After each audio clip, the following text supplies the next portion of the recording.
인자의 날은 이러하리라 그래서 그 인자란 것은 예수님을 가르친다 말씀했고, 그 날은 무슨 날이냐? 예수 그리스도께서 이 땅에 강림하시는 날, 재림의 날, 심판의 날을 말하고 있다. 그럼 예수 그리스도가 이 땅에 강림하시고 재림하시고 심판의 주로 오실 때에 영접하는 자가 있고 영접하지 못하는 자가 있고, 이게 있다는 거죠. 그래서 그 때가 어떤 때냐 했을 때 노새 때와 같아.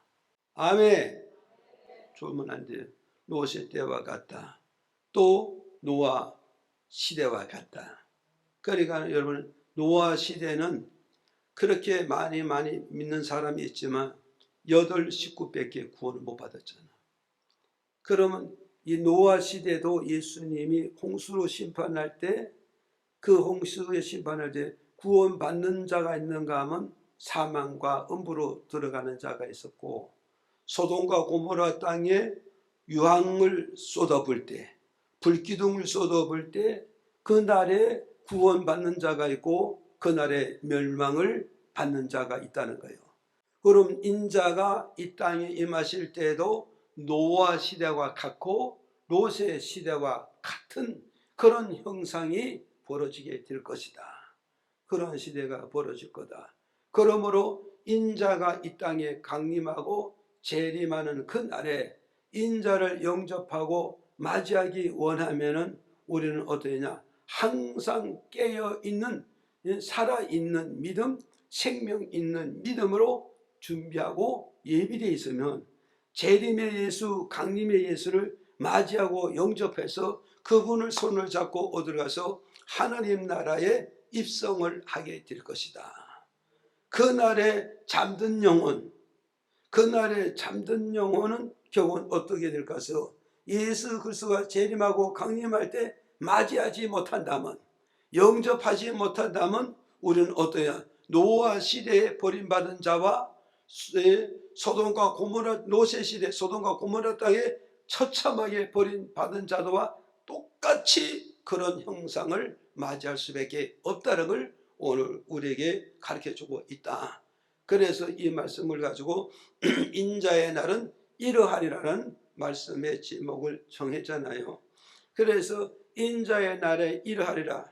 그러면 결국 뭐냐? 인자의 날에 예수 그리스도를 영접하는 자가 있고 예수 그리스도를 영접하지 못하는 자가 있다.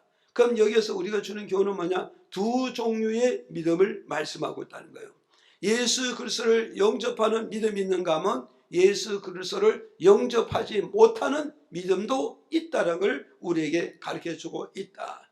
그래서 예수 그리스도를 영접하지 못하는 믿음은 뭐냐? 믿음이 없는 자라는 걸 우리에게 가르쳐주고 있다.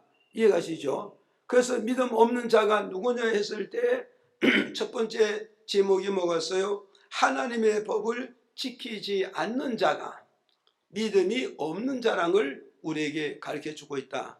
믿어지면 아멘 하세요. 그래서 오늘 저와 여러분, 누가 믿음이 있고 누가 믿음이 없냐? 그 차이점은 바로 뭐냐? 내가 믿음이 있는 사람이라면 하나님의 말씀에 법을 지키는 거예요. 하나님의 법을 지키면은 그 사람은 믿음 있는 사람이기 때문에 마지막 재림의 예수의 그 믿음을 하나님으로부터 보장받게 된다. 보장을 받음으로써 버림을 받지 아니하고 죽임을 당하지 아니할 것이라. 반대적으로 믿음이 없음으로 말미암아 하나님이 우리에게 주신 법도와 율례와 계명을 준수하지 않고 지키지 않고 실천하지 아니하는 자는 주로부터 버림을 받을 수밖에 없다는 걸 우리에게 말씀하고 있다. 믿어집니까? 그래서 우리는 주를 믿되 입술로만 주여 주여 하는 것이 아니라 내 아버지의 뜻대로, 믿어집니까? 내 아버지 뜻대로. 아버지의 뜻은 뭐냐? 아버지가 우리에게 주는 법도와 율례와 계명을 준수하고 붙잡고 준수하고 실천하고 행동을 옮기는 자는 구원과 들림과 혼인잔치에 거하겠지만, 아버지 우리에게 주신 법도와 율례와 계명을 붙잡지 않고 준수하지 않고 지키지 아니하는 자는, 그는 바로 뭐냐? 믿음이 없는 자이기 때문에 버림을 받을 수밖에 없다는 걸 오늘 우리에게 가르쳐주고 있다. 이걸 우리에게 첫 번째로 주는 메시지라는 걸 믿으셔야 됩니다. 두 번째는 바로 뭐냐? 23절에 보니까 23절에 보니까 그러잖아요. 읽어봐요. 시작. 사람이 너희에게 말하되 보라 저기 있다 보라 여기 있다 하리라. 그러나 너희는 가지도 말고 쫓지도 말라. 자, 두 번째는 뭐냐? 두 번째 믿음 없는 자가 누구냐 했을 때에 중심 없는 믿음이 이해하십니까? 중심 없는 믿음이 없는 자라는 걸 우리에게 가르쳐 주겠다고요. 그래서 여기서 말씀해 보라 예수님이 여기 있다. 보라 예수님이 저기 있다. 보라 예수가 광야에 있다. 보라 예수가 골방에 있다. 그래도 그를 가지 말라 이 말이요. 가지 말라고 주님께서 마태복음 24장에 미리 알려줬다는 거예요. 미리 알려줬다. 미리 가르쳐줬다. 나는 너희를 내가 이 세상에 떠나기 전에 너희들에게 마지막 때에 예수 그리스도가 여기 있다 저기 있다고 현혹하고 유혹하고 예수가 광야에 있다 하고 예수가 골방에 있다 할지라도 나는 이미 너희에게 가르쳐줬거니 이미 너희들 일깨워 줬으니 이미 너희들 내가 진리로 교훈해 줬었으니 이렇게 유혹을 받지 말라 이 말이에요. 그 왜 유혹을 받느냐? 왜 유혹을 받고 골방을 가고 광야를 가고 여기 가고 저기 가느냐? 말씀에 중심이 없다는 거예요. 믿음에 중심이 없고 믿음의 핵심이 없기 때문에 중심 없는 믿음으로 이리저리 흔들릴 수밖에 없다는 걸 우리에게 가르쳐줍니다. 믿으십니까? 그러니까 오늘 저와 여러분 가장 중요한 게 뭐냐? 사람은 중심이 있어야 되는 거예요. 믿으십니까? 그러잖아요. 사람이 중심이 있어야 너와 나의 손을 잡을 수 있지. 중심이 없는 자 손을 잡을 수 없고 중심이 없는 자 거래할 수 없고 중심 없는 자가 왕래할 수 없고 중심 없는 자를 서로 주고받는 비밀도 없고 계획도 없고 약속도 없다는 걸 우리에게 가르쳐주고 있는 거예요. 많이 배웠다 많이 못 배웠다 이게 중요한 것이라 얼마나 중심이 있느냐 그 중심을 보고 우리는 관계를 맺을 수밖에 없다는 걸 우리에게 가르쳐주는 거예요. 믿어집니까? 그러니까 예수 그리스도 오실 때에 여기저기 떠돌아다니는 믿음은 중심이 없고 사상이 없고 예수 그리스도의 이념이 없다 이 말이죠. 이해가십니까? 이게 문제는 이게 문제. 그래서 중심 없는 믿음이 없는 자에 속하기 때문에 이 믿음이 예수 그리스도에 강림하실 때 영접할 수가 없다는 걸 우리에게 가르쳐주고 있다. 그게 기억하시고 오늘 제 세 번째는 바로 뭐냐? 오늘 세 번째는 믿음이 없는 자가 누구냐 했을 때 염려하는 믿음의 사람이라는 거예요. 이해가십니까? 자, 염려하는 믿음이 없는 자다. 그래서 베드로전서 5장 7절에 이렇게 밝혀주고 있어요. 읽어보자고요. 시작. 너희 염려를 다 주께 맡겨버리라. 이는 저가 너희를 권고하심이니라. 아멘. 자, 보세요. 이제 누가 믿음이 있고 누가 믿음이 없느냐 그랬을 때 하나님의 말씀을 따라서 순종하는 사람은 믿음이 있는 것이고 하나님의 분부하신 말씀에 순종하지 아니하면 믿음이 없는 자라 이 말이에요. 그러면 누가 순종했고 누가 순종하지 않았느냐? 그랬을 때 베드로전서 5장 7절에 보죠. 너희는 살아가는 삶 속에 살아가는 범사 속에 매일매일 일하는 그 속에 여러 가지 근심과 걱정과 염려가 일어날 수밖에 없고 근심과 걱정과 염려를 부딪힐 수밖에 없는 것이 이것이 세상이고 이것이 인생의 삶이고 이것이 인간의 삶의 무대라는 걸 우리에게 지금 말씀하고 있습니다. 믿어집니까? 그러니까 우리가 살아가는 이 삶 속에는 많은 염려를 부딪히고 많은 문제를 부딪히고 많은 사건을 부딪힐 수밖에 없다는 거예요. 그러는데 믿는 자와 안 믿는 자의 차이점이 뭐냐? 우리가 정말 예수님의 말씀에 순종하면 내 삶에 일어나는 모든 문제를 우리 주 예수님께 다 맡겨 들을 수가 있다는 거죠. 내 모든 염려를 주님께 맡기면은 이 사람은 순종하는 사람이요, 맡기면 이 사람은 믿음 있는 사람이요, 맡기면 이 사람은 전능하신 하나님을 절대 신봉하는 믿음이 된다. 이걸 우리에게 말씀하고 있습니다. 그런데 내 삶 속에 일어나는 많은 근심과 걱정과 염려가 일어나지만 이것을 주 예수께 맡기지 못하면 믿음이 없는 사람이에요. 믿음이 없는 사람이에요. 그리고 이 사람은 말씀에 순종하는 사람이 아니잖아요. 순종하는 사람이 아니란 말이에요. 그러니까 이 사람은 믿음이 없는 자다. 이해가십니까? 그래서 주님께서 저기서 말씀하잖아요. 너희 염려를 너희 주님께, 내 주인에게, 네가 믿는 전지전능하신 하나님께 맡겨드리라. 맡겨드리면 저가 너희를 공고하심이라. 저는 누구를 지칭하는가? 예수 그리스도를 말씀하고 있단 말이에요. 내가 맡기면 예수 그리스도가 나를 공고해 주시다. 여기 공고한다 이 말은 뭐가 있어요? 나를 돌아보셔 주겠다. 맡기는 자에게 전지전능하신 주님이 내 모든 삶을 돌아보시겠다는 거예요. 믿어집니까? 보세요. 나보다 좀 힘 있는 자가 나에게 관심만 가져줘도 얼마나 힘이 됩니까? 얼마나 위로가 되고 얼마나 힘되고 위로되고 삶의 보람을 느낍니다. 그런데 나의 구원자가 나를 돌아보고 우리 가족을 돌아보고 우리의 삶을 돌아보고 내 생활을 돌아보고 내가 하는 모든 일을 돌아보신다고 그런다면 내 마음에는 안심을 갖게 되고 내 마음에 평안을 갖게 되고 내 마음의 미래를 바라보면서 뭔가서 한의와 기쁨과 소망에 잠겨서 살 수 있다는 걸 말씀을 통해서 우리에게 주는 이런 메시지란 말이죠. 그래서 여기서 공부한다 이 말은 뭐겠어요? 전능하신 주님이 너를 붙잡아 줄 것이다. 너를 잡아 주실 것이다. 너를 일으켜 주실 것이다. 이걸 지금 말씀하고 있단 말이에요. 믿어집니까? 보세요. 아기가 한 걸음씩 걷고 가요. 이 걷고 가고 있지만은 어머니는 항상 이 아기의 걸고 다니는데 항상 옆에서 따라다녀요. 왜 따라다닐까요? 이 아이가 넘어지면 안 되잖아요. 이 아이가 넘어지면 코가 깨지고 다리가 깨지고 무릎을 끼시잖아요 지금. 그러니까 엄마는 아이가 넘어지면 안 되잖아요. 그런데 이 아이는 왜 마음껏 뛸지도 모르고 걸지도 모르다가 막 걸어가고 있느냐? 엄마가 항상 내 옆에서 넘어질 때면 잡아줄 것을 믿고 있기 때문에 이 아이는 겁없이 뛰어간다고요. 겁없이 달려간다고요. 그래서 위험한 곳이 있으면 엄마가 잡아주고 넘어지는 곳이면 잡아주고 깨어질 것도 엄마가 잡아주잖아요. 어머니가 잡아주잖아요 지금. 아기는 뭐요? 어머니의 능력을 믿는 거요.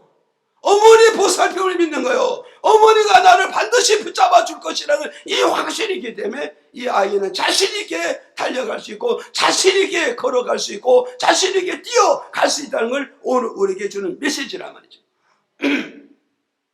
믿어지십니까? 이걸 오늘 저와 여러분 우리는 믿어야 되는 거예요. 이해가십니까? 자, 그래서 오늘 주님은 나를 공고한다 이 말은 뭐가 있어요? 나를 붙잡아 줄 뿐만 아니라 나를 어떻게 했어요? 인도해 주신다는 거예요.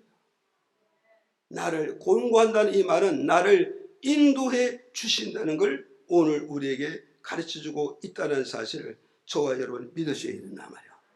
그래서 맡기는 믿음과 맡기지 않는 믿음의 차이가 뭐냐? 맡기면은 큰 믿음을 가진 자고 내 모든 삶의 염려를 주님께 맡기지 아니하면은 이 사람은 뭐냐? 작은 믿음을 가진 자다. 작은 믿음을 가진 자다. 아셨어요? 그래서 오늘 저도 여러분도 우리 인생의 삶에서 인생의 여정 속에서 크고 작은 모든 염려가 일어날 때 우리 주님께 맡기는 큰 믿음을 가진 소유자들이 다 되기를 주님의 이름으로 축복을 드립니다. 아멘. 그래서 오늘 세 번째 이 내용을 가지고 세 번째 뭐요? 염려를 주님께 맡기자는 이런 말씀의 제목을 가지고 몇 가지 나누어서 말씀 전할 때 이 말씀을 통해서 우리 모두 다 은혜를 받으시고 주님과 함께 동행하시고 주님과 함께 임마누엘이 되시고 주님과 함께 주의 손에 잡혀서 이끌림을 받아서 인도받는 저와 여러분 되기를 주의 이름으로 축복을 드립니다. 자, 첫 번째 뭐냐? 염려를 맡길 때 염려가 해결되시는 거예요. 믿어집니까? 자, 보세요. 염려를 맡기면은 전능하신 주님이 그 염려를 해결해 주시고, 누구를 막론하고 삶의 속에서 일어나는 염려를 우리 주인 되신, 우리 구원자 되신, 우리 능력자 되신 예수 그리스도에게 맡겨드리지 아니하면은 어떠겠어요? 염려는 절대 해결되지 않고 시간이 가면 갈수록 염려는 점점 불어서 태산 같은 염려가 되고 감당할 수 없는 염려가 되고 그 염려에 억눌려서 결국은 뭐냐? 믿음까지 영원한 생명까지 다 손실되고 다 파괴되고 다 무너질 수밖에 없다는 걸 우리에게 가르쳐주고 있습니다. 이해가십니까? 그래서 오늘 저와 여러분 어때서 내 염려를 주님께 맡기면 주님은 내 염려를 지어주시고 그분이 내 모든 문제를 해결한다는 사실을 믿으시기를 바랍니다. 그래서 하나님께서 아브라함을 갈대 우르에서 75세에 가나안 땅으로 인도해 주셨다고요.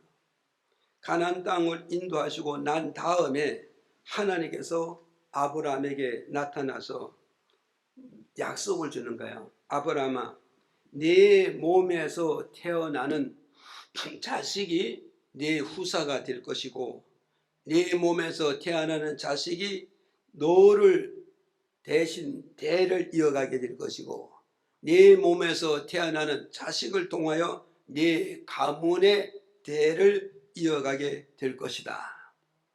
이걸 약속해주고, 그러는데 아브라함의 몸에서 태어난 이 자손이 어느 정도 축복을 주시냐 했을 때 하늘의 별같이 많이 줄 것이고 땅의 모래알같이 많이 주게 될 것이다.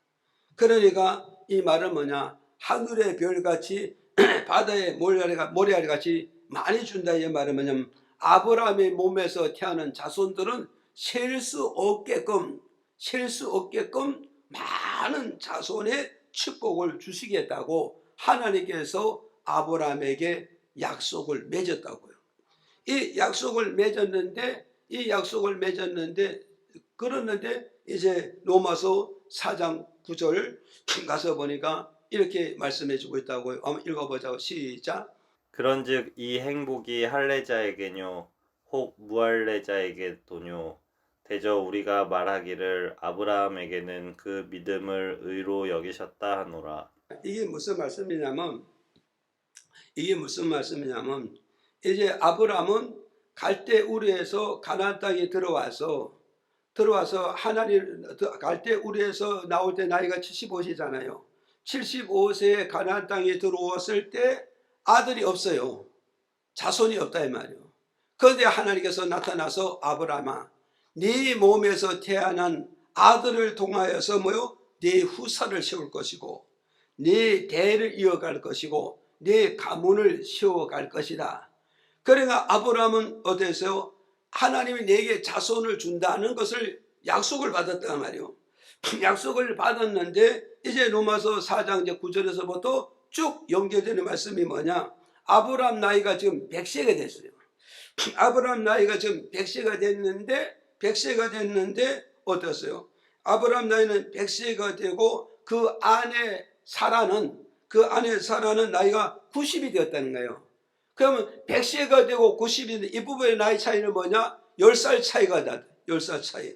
10살 차이가 됐는데 결국은 아브라함의 나이가 100세가 되니까 자기가 스스로 자기 자아 진단해 보니까 내가 아기를 낳는 기능은 다 죽어 있어. 나이 100세가 되니까 내가 아기를 낳는 기능이 다 죽은 걸 본인이 느끼고 또 알고 있어.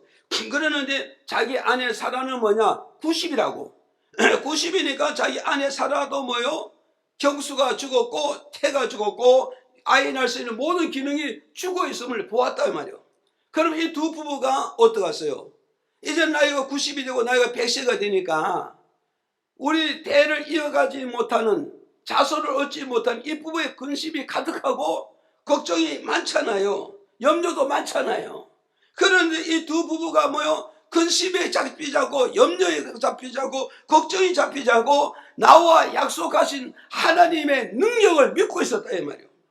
하나님의 능력을 믿고 모든 염려를 주님께 맡기고 주만 바라보니까, 주를 바라보니까 하나님께서 아브라함의 부부의 믿음이 나이가 100세가 되고 나이가 90이 돼도 그들의 믿음이 흔들리지 않고, 그들의 믿음이 치우치지 않고, 그들의 믿음이 약하여지지 않고 더 강하고 더 확실하고 더 은혜에 사로잡힌 그 믿음을 하나님 보셨다 이 말이에요.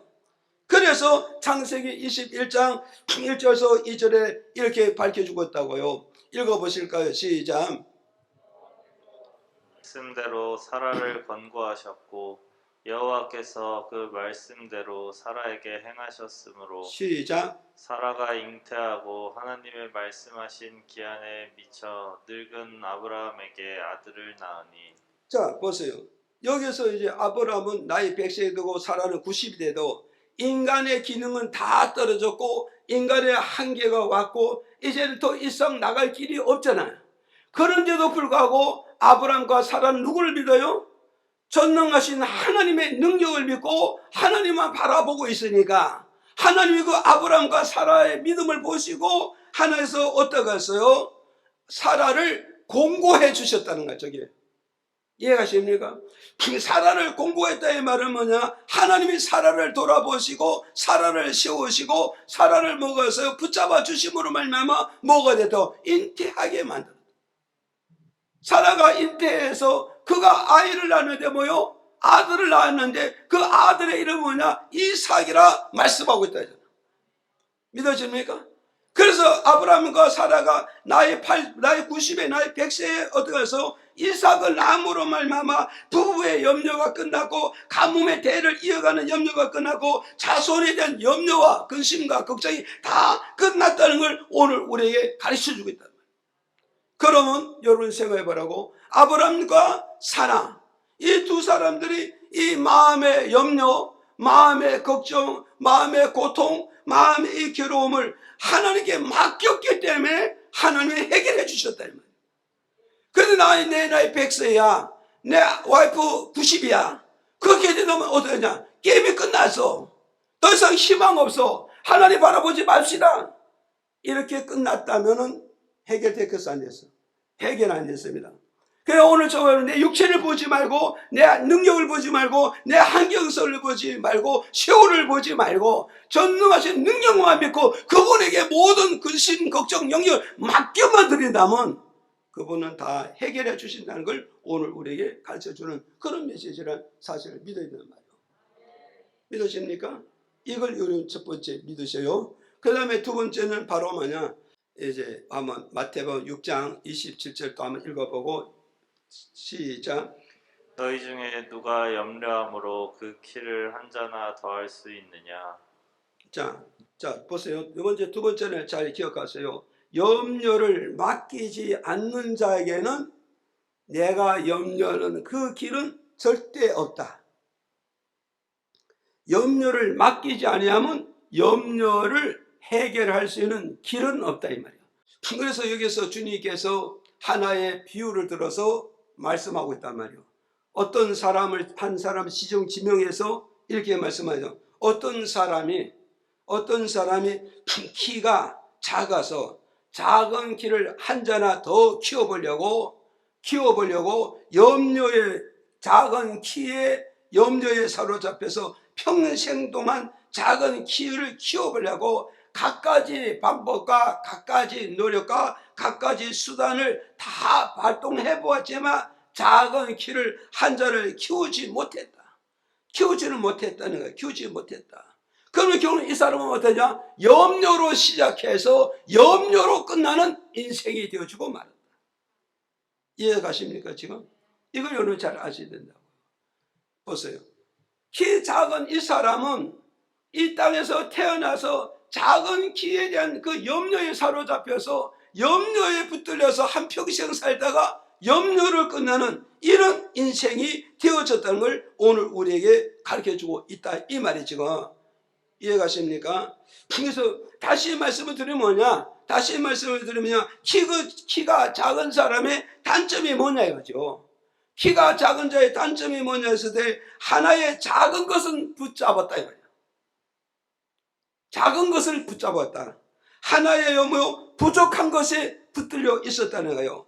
하나의 단점만 어디서 잡혀있지 주변에 좋은 것을 보지 못하고 주변에 큰 것을 보지 못하고 주변에 더 가치 있고 더 보람 있는 것을 보지 못하는 단점에 잡혀서 사는 불쌍한 영혼이고 불쌍한 생명이고 불쌍한 한 믿음의 여정이 되어졌다는 걸 이 말씀을 들어서 우리에게 교훈하고 있다는 사실을 오늘 저와 여러분 이걸 믿어야 된단 말이죠.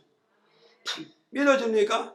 그런 이 키 작은 사람은 어떻게 하세요? 이 키 작은 사람은 어떤 시선을 가지고 있었냐고요. 긍정의 시선을 가졌냐 부정의 시선을 가졌냐 했을 때 키 작은 사람은 성경적으로 보고 배경적으로 볼 때는 부정의 눈을 떠서 부정으로 살다가 부정으로 끝나는 인생의 여정이 되고 말았다는 걸 이 말씀을 통해 우리에게 좀 가르쳐주는 메시지라는 거예요. 긍정의 눈을 뜨지 못했기 때문에 더 좋은 것을 잡지 못했잖아요. 긍정의 눈을 뜨지 못하면 더 가치 있는 걸 잡지 못했고 긍정의 눈을 뜨지 못했기 때문에 더 보람 있는 것을 잡지 못했다는 거죠. 이해가십니까? 다시 말씀드립니다. 긍정의 눈을 뜨면 내게 10가지의 재능이 있다는 거예요. 왜 10가지의 재능이 있느냐? 우리는 엄마 뱃속에서 어때서 10개월을 사는 거예요. 10개월이라는 것은 10가지의 달란트와 10가지의 재능과 10가지의 능력을 우리에게 주셨다는 거예요, 지금. 그런데 우리는 여기서 긍정의 눈을 뜨는 사람이라면 어떠겠어요? 10가지 중에서 하나의 부족한 것에 잡혀있는 것이 아니라 9가지 잘된 거기에 붙들려서 살아감으로써 이 사람은 더 큰 일을 할 수 있다는 걸 우리에게 말씀하고 있다. 이해가십니까? 보세요. 부정의 눈을 뜬 사람은 어떠겠어요? 부정의 눈을 뜬 사람은 뭐였어요? 10가지 중에서 9개는 버리고 잘못된 거 하나를 가지고 붙들려 가지고 이 하나의 잘못된 걸 붙잡아 가지고 하나의 단점을 붙잡아 가지고 하나의 부족함을 붙잡혀서 인생을 살아가는 불쌍한 영혼이 되고 불쌍한 인생이 되어졌다는 걸 우리에게 가르쳐주고 있단 말이죠. 오늘 저와 여러분 우리 어떠하실래요? 이 말씀이 돼서 우리 어땠어요?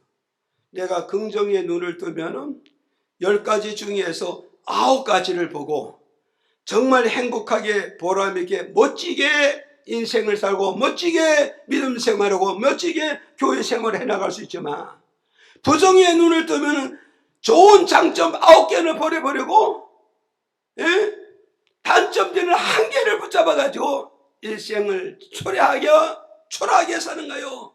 가치 없게 삽니다. 정말 행복하게 살지 못하는 불쌍한 영혼이고 불쌍한 믿음이고 불쌍한 인생의 여정을 걷고 끝난다는 걸 이걸 우리에게 교훈하는 거죠. 믿어집니까? 그래서 마태복음 13장 22절에 가서 보니까 이렇게 밝혀주고 있습니다. 한번 읽어볼까요? 시작. 가시떨기에 뿌리웠다는 것은 말씀을 들으나 세상의 염려와 재리의 유혹에 말씀이 막혀 결실치 못하는 자요. 자, 보세요. 여기 보세요. 내 마음이 가시떨기 밭이라잖아요. 내 마음이. 내 믿음이 가시떨기 믿음이라잖아요. 내 생각이 가시떨기 생각이고 내가 하나님의 말씀을 붙잡는 게 뭐냐? 가시떨기의 메시지를 붙잡았다 이거죠. 이 사람은 왜 가시떨기 되었을까? 세상의 염려에 사로잡혔다는 거예요. 세상의 염려에 사로잡음으로써 좋은 결실을 맺지 못하는 거예요. 믿음의 결실과 말씀의 결실과 은혜의 결실과 하나님의 엄청난 축복의 결실을 맺지 못했다는 거죠. 그 이유가 어디 있을까요? 세상 염려에 사로잡혀서 삶의 염려에 인생의 염려에 사로잡혔기 때문에 아무 결실을 보지 못했다는 걸 우리에게 가르쳐주고 있습니다. 이 사람은 왜 세상 염려에 사로잡혔을까요? 긍정의 눈을 떴을까요? 부정의 눈을 떴을까요? 네? 답은 여러분이 가지고 있습니다. 오늘 여기서 우리는요, 염려를 맡기지 아니하면 염려는 해결되지 않는다. 키 적은 사람이 하나님, 내가 키가 작습니다. 주님께 맡기고 내가 가겠습니다. 그래서 이 사람은요, 단점 1개 버리고 장점 9개를 붙잡았다. 엄청난 일, 엄청난 축복, 엄청난 행복을 누리다가 멋있게 갔을 거라고. 이해가시죠? 그래서 어떤 집사님이 나보고 그러더라고. 그 집사님이 키가 작아. 키가 작아서. 그래서 초등학교 때부터 학교를 잘 안 가고 친구들하고 어울리지 않았다는 거예요. 왜냐면 내가 키가 적으니까. 그 애들의 놀림받고 단점이니까. 그런데 이 오늘 한 20대 됐는데 20대 돼서 보니까 밖에 나가서 보니까 계속 숨어 살고 그랬는데 밖에 나가서 보니까 자기와 비슷한 사람도 있더라고요.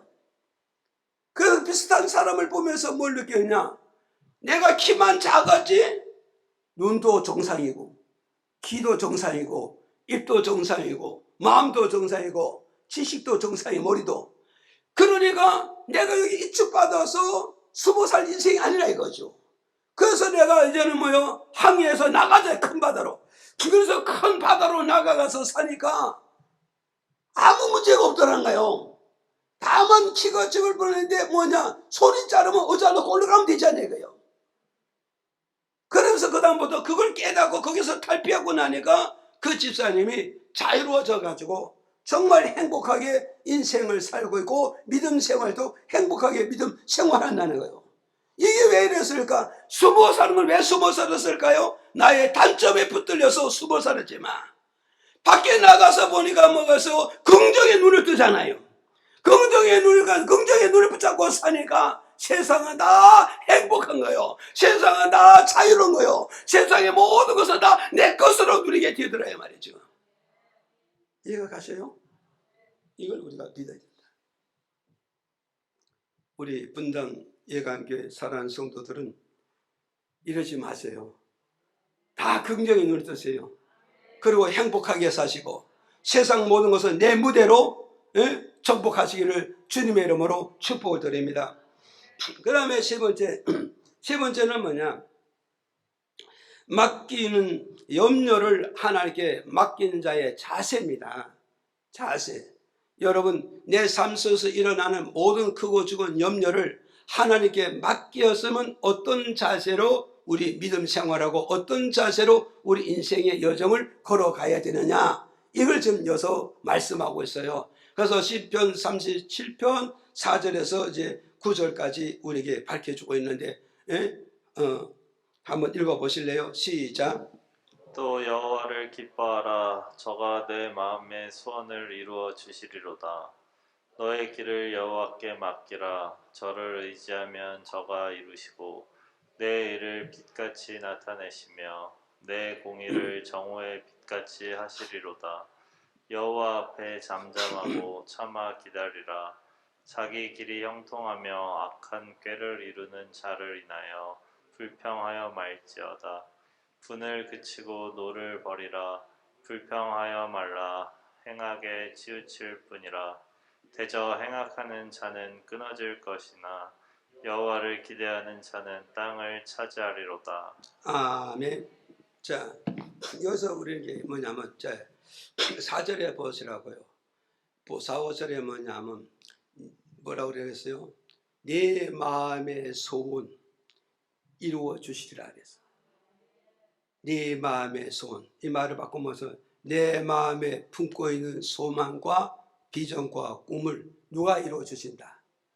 하나님이 이루어 주신다는 거야. 그러면 오늘 저와 여러분, 내 꿈을 이루기 위해서 꿈을 이룰 수 있는 길을 걸어가야 돼, 안 걸어가야 돼? 길을 걸어가야 돼요. 그래서 5절에 이렇게 밝혀주고 있어요. 5절에 너의 길을 여호와 하나님께 맡겨드리라. 자, 여기서 너의 길은 뭐냐면 내 마음에 품고 있는 이 꿈, 이 비전, 이 소망, 이걸 이루기 위해서 그 꿈을 이루어가는 길이 있다는 거죠. 그 길을 걸어가야 되는데 꿈을 이루고 비전을 이루기 위해서 그 길을 가기 위해서 그 길을 누구에게 맡기라? 하나님께 맡기라는 거예요. 뭐요? 꿈도 하나님께 맡기고 꿈을 이루어가는 그 길도 하나님께 맡기라 이 말이에요. 맡기시면은 어디다 가서요? 맡기시면 저가 이루어 주실까? 여기서 저는 누구예요? 주님을 말하잖아요. 하나님 말씀하시네요. 그러면 내 마음에 품고 있는 꿈과 비전과 소망을 이걸 이루기 위해서 나가는 길을 하나님께 맡기면 하나님께서 내 꿈을 이루고 소망을 이루고 비전을 이룰 수 있는 그 길을 하나님이 인도해 주시면은 그 인도를 받으면 내 꿈이 이루어지고 소망이 이루어지고 비전이 다 이루어지신다는 거예요. 그래 오늘 저와 여러분 우리는 마음의 꿈을 품고 비전을 꾸고 소망을 심었지만 어떤 길을 가야 소곡이 되는지 어떤 길을 가야 잘 되는지 어떤 길을 가야 내 소원과 비전을 이룰지 우리 인생은 아무도 몰라요. 우리 인생은 아무도 모릅니다. 그러면 우리는 그저 마음의 꿈을 가질 수 있고 비전만 가질 수 있고 목적과 계획은 가질 수 있으나 그 길은 하나님의 인도를 받아야 이루어지신다는 거예요. 믿어집니까? 그래서 하나님께서 내 마음의 소원을 하나님께 맡기고 내 마음의 계획도 하나님께 맡기고 내 마음의 세운 목적도 하나님께 맡기면 저가 이루어 주실 것이다. 이해가십니까? 그럼 오늘 저와 우리 하나님께 맡겨야 돼, 안 맡겨야 돼요? 맡겼잖아요. 그럼 우리의 소원을 하나님께 맡겼으면 어떤 자세를 가져야 되느냐가 그 자세가 작은 1번에 가서 보니까 이렇게 밝혀주고 있습니다. 기다리는 자세를 가질 줄 알아야 된다. 자 보세요. 여러분의 마음의 소원과 비전과 하나님께 맡겼으면 그 다음은 어떤 자세를 가져야 되냐? 기다리는 자세를 가져라. 믿습니까? 그래서 시편 30편 7절에 읽어봐요. 시작. 여호와 앞에 잠잠하고 참아 기다리라. 자기 길이 형통하며 악한 꾀를 이루는 자를 인하여 불평하여 말지어다. 자 여기서 그러잖아요. 요 앞에 잠잠히 참고 뭐요? 기다릴 줄 알아야 된다. 아십니까? 그러니까 오늘 저와 여러분은요 우리가 꿈을 하나님께 맡겼고 소원도 맡겼고 비전을 맡겼으면 그게 성취되고 그게 이루어질 때까지 우리는 기다리는 이런 자세, 참고 기다리고 참고 인내하고 참고 목적이 올 때까지 기다리는 이 자세가 오늘 우리에게 필요하다는 거예요. 그러기 위해서는 우리가 기다리기 위해서는 우리가 어떻게 해야 되냐 했더니 시편 62편 1절에 이렇게 말씀해 주고 있어요. 읽어보자고. 시작. 나의 영혼이 잠잠히 하나님만 바라며 나의 구원이 그에게서 나는도다. 자 여기서 무슨 말이냐. 자 맡겼으니까 기다려야 되잖아요. 기다리기 위해서 어떤 우리가 방법을 취해야 되냐. 시편 저자는 말해서 나의 영혼아 하나님만 바라보고 잠잠히 기다려라. 나의 영혼아 하나님만 바라보고 잠잠히 기다리라. 왜 하나님만 바라보고 잠잠히 기다리느냐? 나의 구원은 그에게서부터 성취된다. 나의 소원이 그에게서부터 소원이 성취된다. 나의 모든 꿈과 나의 모든 비전이 그에게서 하나님으로 말미암아 꿈이 이루어지고 계획이 이루고 모든 비전이 하나님부터 이루어지기 때문에 나는 내 영혼에게 명령한다. 내 영혼아 여호와 하나님 앞에 잠잠히 기다리라. 스스로 내가 내 영혼에게 명령한다는 거예요. 내 영혼에게 호령한다는 거예요. 무엇을 명령하고 무엇을 호령하느냐. 내 영혼아 기다릴 줄 알아야 된다. 내 영혼아 참을 줄 알아야 된다. 내 영혼아 인내할 줄 알아야 된다. 이걸 선포하고 하죠. 이해가십니까? 오늘 저와 여러분 정말 내 마음에서 기다릴 줄 모르고 불안해하고 초조하고 막 성급함이 드러날 때 우리는 시편 저자 다윗같이 내 영혼에게 호령할 줄 알고 내 영혼에게 명령할 줄 알고 내 영혼아 너는 잠잠해. 너는 기다려야 돼. 너는 인내해야 돼. 왜? 하나님만이 소원을 이루어주는 거야. 하나님만이 꿈을 이루어주는 거야. 하나님만이 내 모든 목적을 거기에서 이루어진다는 걸 나는 믿고 있기 때문이다. 이걸 지금 말씀하고 있잖아요. 지금. 기다려. 믿으십니까? 그래서 우리는 기다려야 돼, 안 기다려야 돼요? 맡겼으면 기다리라. 맡겼으면 인내해라. 맡겼으면 참을 줄 알아야 된다. 이걸 우리에게 가르쳐 주고 있잖아요. 그래서 우리가 무엇을 구체적으로 기다려야 되느냐 할 때 보자고요. 자, 무엇을 구체적으로 기다려야 되나? 첫째 읽어봐. 시작. 내가 여호와를 기다리고 기다렸더니 귀를 기울이사 나의 부르짖음을 들으셨도다. 자, 오늘 우린 이제 그 두 다음부터 읽어주시고 펴주시고 시작. 나를 기가 막힐 웅덩이와 수렁에서 끌어올리시고 내 발을 반석 위에 두사 내 걸음을 견고케 하셨도다. 새 노래 곧 우리 하나님께 올릴 찬송을 내 입에 두셨으니 많은 사람이 보고 두려워하여 여호와를 의지하리로다. 자, 이게 무슨 말씀이냐면요. 이제 다윗이 하나님께 나의 부르짖음을 들으셨도다 그러잖아요. 그런데 다윗이 뭐냐면 내가 부르짖었더니 하나님 즉시 응답했냐, 즉시 해결했냐, 즉시 문제를 풀어주냐 아니었다는 거예요. 우리가 다윗이 뭐가 있어요? 내가 여호와 앞에 기다리고 기다렸더니 하나님이 내 부르짖는 기도를 응답해 주셨다는 거예요.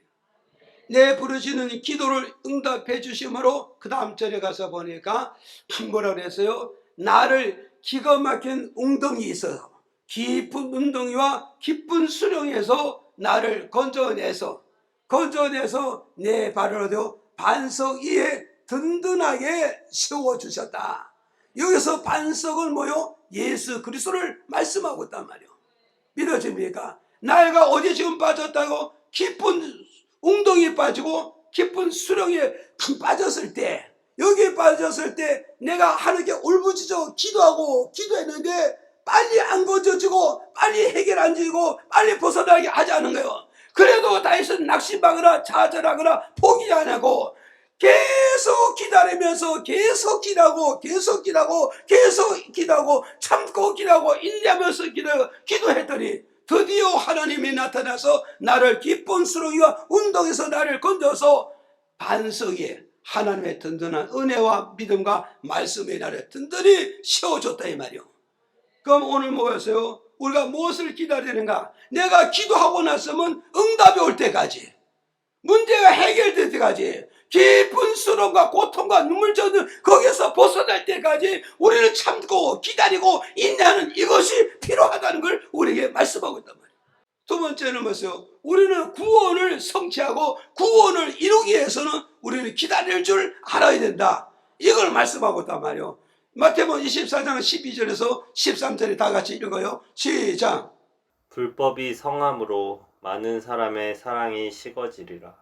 그러나 끝까지 견디는 자는 구원을 얻으리라. 자, 여기서 우리는 기억을 하시라고요. 우리는 두 번째 무엇을 기다려야 되는가? 내가 구원을 성취하고 구원을 완성하고 하나님 나라에 입성할 때까지 우리는 신앙을 붙잡고 말씀을 붙잡고 은혜와 믿음을 붙잡고 끝까지 기다려야 된다네요. 끝까지 기다려야 구원을 이루고 구원의 성취되고 하나님의 영광 나라에 개성장구같이 승리하면서 입성할 수 있다는 걸 말씀하고 있단 말이죠. 그래서 여기서 지금 뭐라고 말씀하고 있어요? 마지막 때에 불법이 왕성하다. 오늘 여러분 보세요. 입술은 공의, 입술은 정의, 입술은 평등. 하지만 모든 돌아가는 정사가 지금 다 어떻게 되는가?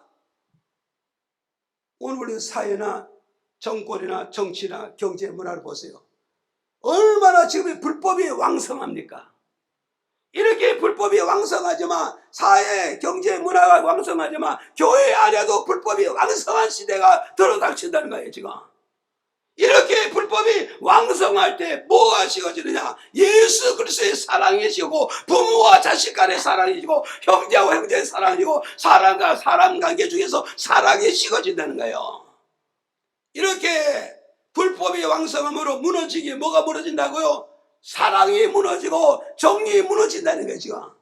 그러나 이런 시대를 맞이할 때 우리는 믿음을 끝까지 붙잡고 나간다면, 말씀을 끝까지 붙잡고 나간다면 하나님의 뜻을 끝까지 붙잡고 나가는 인내심과 기다림심과 참는 게 있다면 하나님 그 사람을 반드시 강림하고 재림할 때 구원시켜 줄 것이다. 믿어집니까?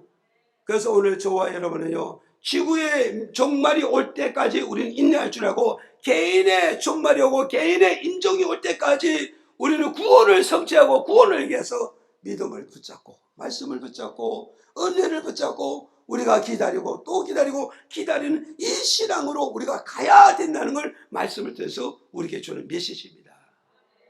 이해가시죠? 자, 끝으로 세 번째는 뭐냐? 마음의 소원을 이루기 위해서는 우리는 인내해야 됩니다. 읽어보고 마칩니다. 시작. 엘리사가 사자를 저에게 보내어 가로되 너는 가서 요단강에 몸을 7번 씻으라. 내 살이 여전하여 깨끗하리라. 자, 열왕기하 5장 10절에서 이렇게 말씀하고 있단 말이요. 그 다음에 또 5장 14절 15절 한번 읽어봐요. 시작. 나아만이 이에 내려가서 하나님의 사람의 말씀대로 요단강에 7번 몸을 담그니 그 살이 여전하여 어린아이의 살 같아서 깨끗하게 되었더라. 자, 이건 한마디로 나아만 장군이 하나님의 사람 엘리사가 주신 말씀을 붙잡고 7번 몸을 물에 잠그고 7번 몸을 물에다 씻었더니 그 말씀대로 문둥병이 깨끗하게 치료받아 어린아이 살게 같더라. 여기서 나아만은 7번 가서 씻으라고 그랬더니 7번 씻었잖아요. 7번 실천하고 7번 행동하고 7번 순종하고 7번 십자가 지고 7번 헌신했잖아요. 결과는 뭐냐? 나만 7번에는 처음부터 끝까지 참고 기다리고 인내했더니 결과는 뭐냐? 내 문둥병을 치료받고 문둥병을 고침받고 내 모든 눈물과 고통과 괴로움을 다 해소되는 축복을 받았잖아요. 믿어집니까? 오늘 저와 여러분 우리는 뭐냐? 기다리지 아니하면 우리는 소원을 이룰 수 없다는데 믿어집니까? 나만의 소원이 뭡니까? 자나깨나 문둥병 고치는 거, 자나깨나 건강하게 사는 거, 자나깨나 어디 가서 악취 풍기지 않는 것이 이게 내 소원이잖아요. 이 소원을 어떻게 이뤘다고요? 말씀 주셨으니 말씀 붙잡으면 엘리야가 말씀 주면 너는 인내할 줄 알아야 된다. 너는 참을 줄 알아야 된다. 너는 기다릴 줄 알아야 된다. 너는 하나님 말씀 끝까지 갈 줄 알아야 된다. 그래야만 하나님 치료해 줄 것이다. 고쳐줄 거다. 내 눈물 닦고 행복하게 살게 만들어 주실 거라 했잖아요. 지금. 믿어집니까? 오늘 저와 우리는 이걸 믿어야 돼요. 그래서 오늘 저와 오늘 우리는 이걸 기억을 하시기를 바랍니다. 그래서 오늘 저도 여러분도 어떠갔어요? 우리가 정말 믿음은 어떠갔어요? 믿음은 하나님 앞에 어떠갔어요? 맡기는 거라는 거. 믿어지면 아멘. 그래서 염려를 맡기면 하나님이 염려를 해결해 주시고, 염려를 안 맡기면 염려의 길은 해결할 길이 없고, 염려를 맡겼으면 기다릴 줄 아는 그런 믿음으로 가기를 주님의 이름으로 축복을 드립니다.